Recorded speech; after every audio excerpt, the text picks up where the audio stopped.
Okay, welcome back to the David K. Show. This is David K. Jarrow, your host, and welcome from the beautiful banks of New Rose, Louisiana, Falls River, and we are glad to have you back.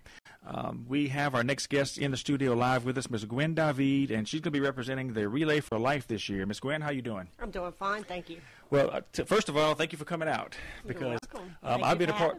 Thanks. I've been a part of the Relay for Life for many, many years, and I think everybody in Pointe Coupee Parish has been touched by cancer some way or another. Yes, they have. I've worked with the coroner's office for 6 years myself, and worked for the funeral home, worked for Caden Ambulance. So I've seen people come and go for many, many years.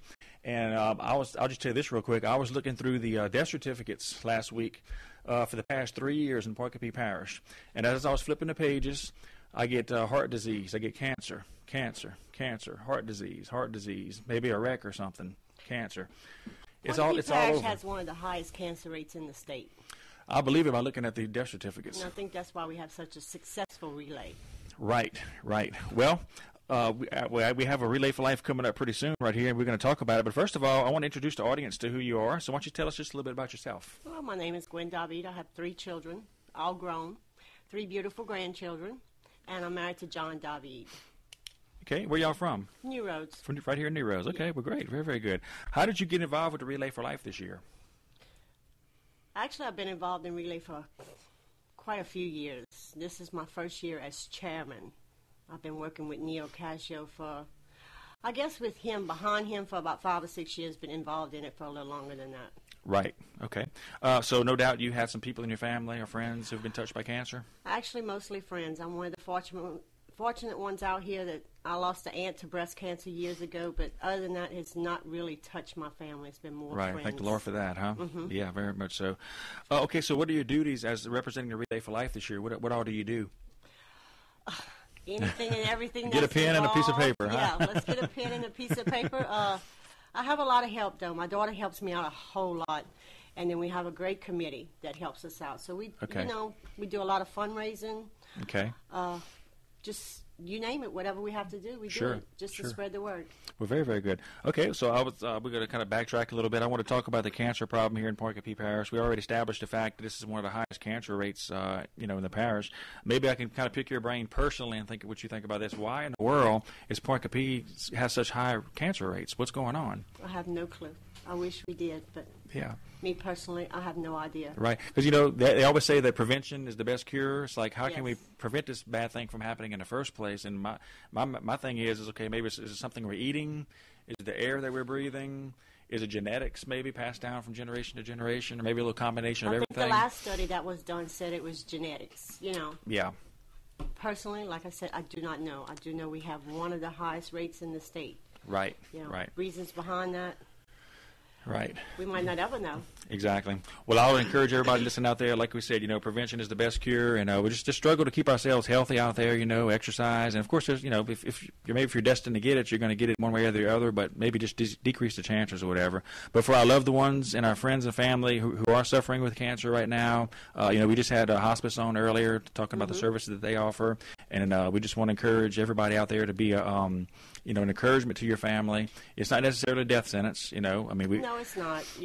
A lot of the cancers now are they're curable. You just have to, like you said, prevention is the number one thing. Right. There's mammograms offered, a colonoscopy. There's all these tests that can be done. Take advantage of it, right?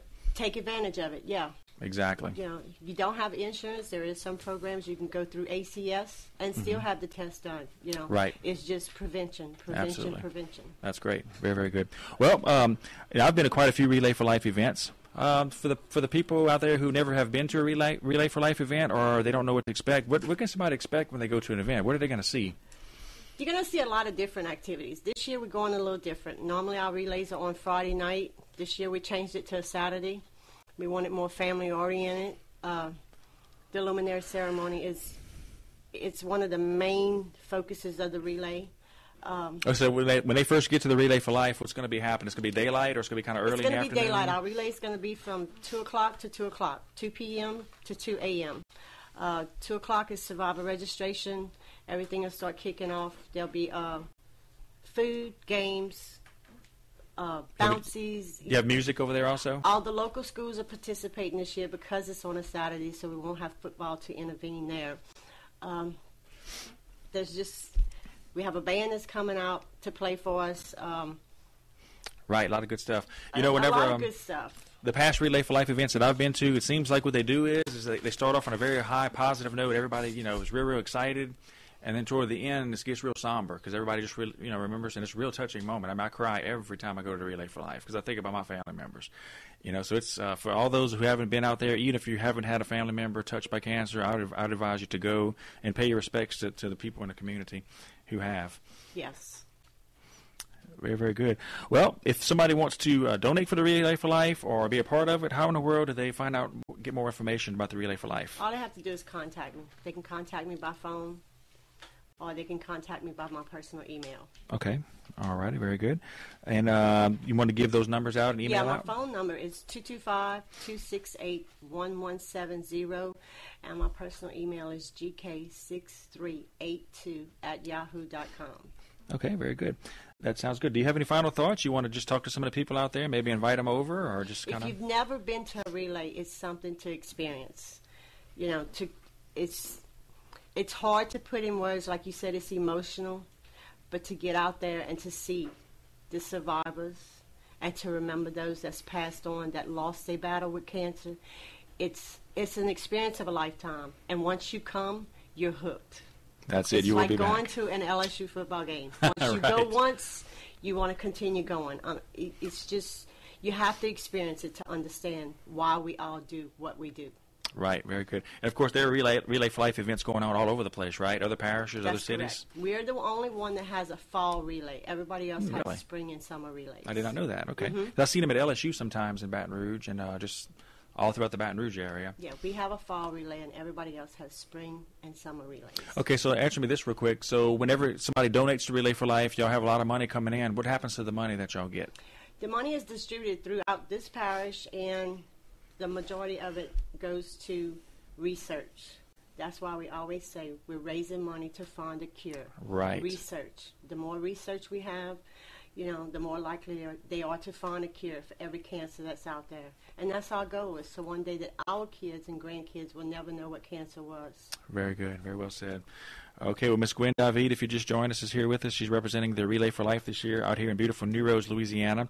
And Miss Gwen, it was a pleasure having you on tonight. Thank you for having me. Okay, we're going to see you at the Relay for Life. I'll be there, and I'll see you, and I'll come shake your hand and pat you on the shoulder and tell you what a great job you have. We want everybody to come out.